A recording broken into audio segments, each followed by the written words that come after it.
The night train at Deoli. There are some moments in life that are never forgotten. It can be anything. A favorite toy from childhood, a time of shared laughter, the pain of lost love, the scent of a flower, sunlight on a distant mountaintop, the platform of a small railway station in northern India, in the soft, quiet light of early morning. When I was at college, I used to spend my summer holidays at Dera, at my grandmother's place.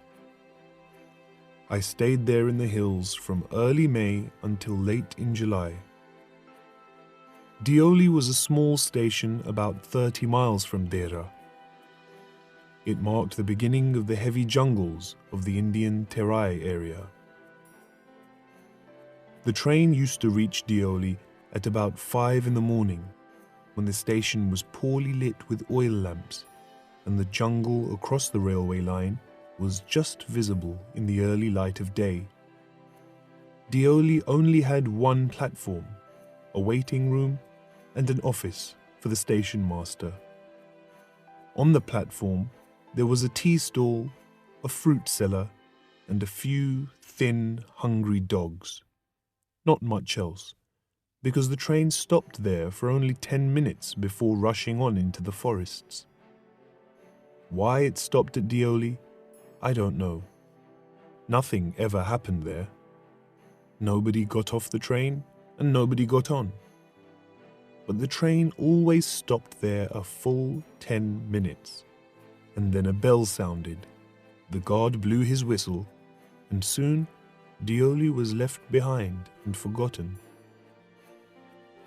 I used to wonder what happened in Deoli, behind the station walls. I always felt sorry for that lonely little platform, and for the place that nobody wanted to visit. I decided that one day I would get off the train at Deoli and spend the day there, just to please the town. I was 18, visiting my grandmother, and the night train stopped at Deoli. A girl came down the platform, selling baskets. It was a cold morning, and the girl had a shawl thrown across her shoulders. Her feet were bare, and her clothes were old, but she was a young girl, walking like a queen. When she came to my window, she stopped. She saw that I was staring at her, but at first she pretended not to notice. She had a pale skin, shiny black hair, and dark, troubled eyes. And then those eyes, searching and expressive, met mine. She stood by my window for some time, and neither of us said anything. But when she moved on, I found myself leaving my seat and going to the door. I stepped out and stood waiting on the platform, looking the other way, away from her. I walked across to the tea stall. Water was boiling over a small fire, but the owner of the stall was busy serving tea somewhere on the train. The girl followed me to the stall. "Do you want to buy a basket?" she asked. "They are very strong, made of the finest—" "No," I said. "I don't want a basket." We stood looking at each other for what seemed a very long time, and finally she said, "Are you sure you don't want a basket?" "All right, give me one," I said, and I took the one on top and gave her a rupee. I didn't dare to touch her fingers. As she was about to speak, the guard blew his whistle. She said something, but it was lost in the ringing of the bell and the noise of the engine. I had to run back to my compartment. The train moved forward. I watched her as the platform slipped away. She was alone on the platform, and she did not move, but she was looking at me and smiling. I watched her until the signal box got in the way, and then the jungle hid the station, but I could still see her standing there alone. I sat up awake for the rest of the journey. I could not get out of my mind the picture of the girl's face and her dark, burning eyes. But when I reached Dera, I soon forgot about the meeting because there were other things to think about. It was only when I was making the return journey, 2 months later, that I remembered the girl. I was looking out for her as the train entered the station, and I was surprised how excited I felt when I saw her walking up the platform. I jumped out and waved to her. When she saw me, she smiled. She was pleased that I remembered her. I was pleased that she remembered me. We were both pleased, and it was almost like a meeting of old friends. She did not go all the way down the train selling baskets, but came straight to the tea stall. Her dark eyes were suddenly filled with light. We said nothing for some time, but we each knew what the other was feeling. I wanted to put her on the train there and then, and take her away with me. I hated the idea of having to watch her disappear into the distance of Deoli Station. I took the baskets from her hand and put them down on the ground. She put out her hand for one of them, but I caught her hand and held it. "I have to go to Delhi," I said. She nodded. "I do not have to go anywhere." The guard blew his whistle for the train to leave. How I hated him for doing that. "I will come again," I said. "Will you be here?"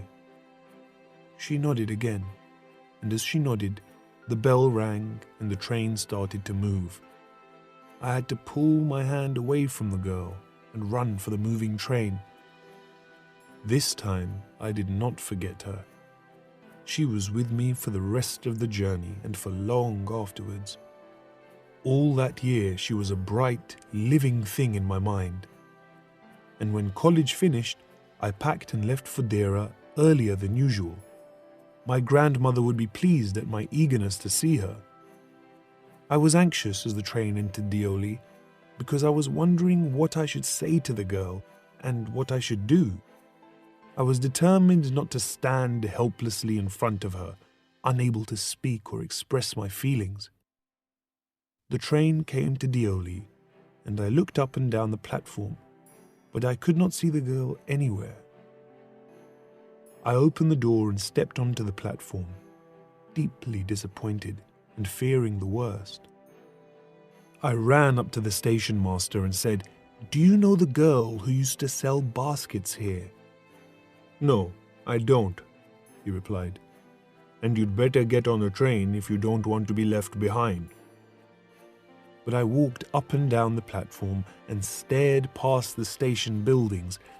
All I saw was a tree and a dusty road leading into the jungle. Where did the road go?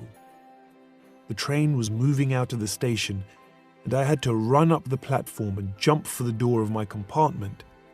Then, as the train gathered speed, I sat miserably in front of the window. What could I do about finding a girl I had seen only twice, who had said very little to me, and about whom I knew nothing, absolutely nothing, but for whom I felt a fondness and responsibility that I had never felt before? My grandmother was not pleased with my visit after all, because I only stayed at her place for a couple of weeks. Feeling restless and worried, I took the train back, intending to ask further questions of the station master at Deoli. But at Deoli, there was a new station master. The previous man had been moved to another station, and the new man didn't know anything about the girl who sold baskets. I found the owner of the tea stall and asked him if he knew anything about the girl with the baskets. "Yes, there was such a girl here, I remember quite well," he said. "But she has stopped coming now." Why? I asked. What happened to her? How should I know? He said. She was nothing to me. And once again, I had to run for the train. As Deoli platform slid away, I decided that one day I would have to break my journey there, spend a day in the town, make inquiries, and find the girl who had stolen my heart with nothing but a look from her dark, impatient eyes. I cheered myself up with this thought during my last few months in college. I went to Dera again in the summer, and when, in the early hours of the morning, the night train came into Deoli Station, I looked up and down the platform for signs of the girl, knowing I wouldn't find her, but hoping just the same. Somehow, I couldn't bring myself to break my journey at Deoli and spend a day there. If this was a film, I thought, I'd get off the train, solve the mystery, and provide a suitable ending for the whole thing. I think I was afraid to do this. I was afraid of discovering what had really happened to the girl. Perhaps she was no longer in Deoli. Perhaps she was married. Perhaps she had fallen ill. In the last few years, I have passed through Deoli many times, and I always look out of the train window, half expecting to see the same unchanged face smiling up at me. I wonder what happens in Deoli, behind the station walls. But I will never break my journey there. I prefer to keep hoping and dreaming and looking out of the window up and down that lonely platform, waiting for the girl with the baskets. I never break my journey at Deoli, but I pass through as often as I can. Don't forget to subscribe my channel Learn English by Storytelling. Listen and practice.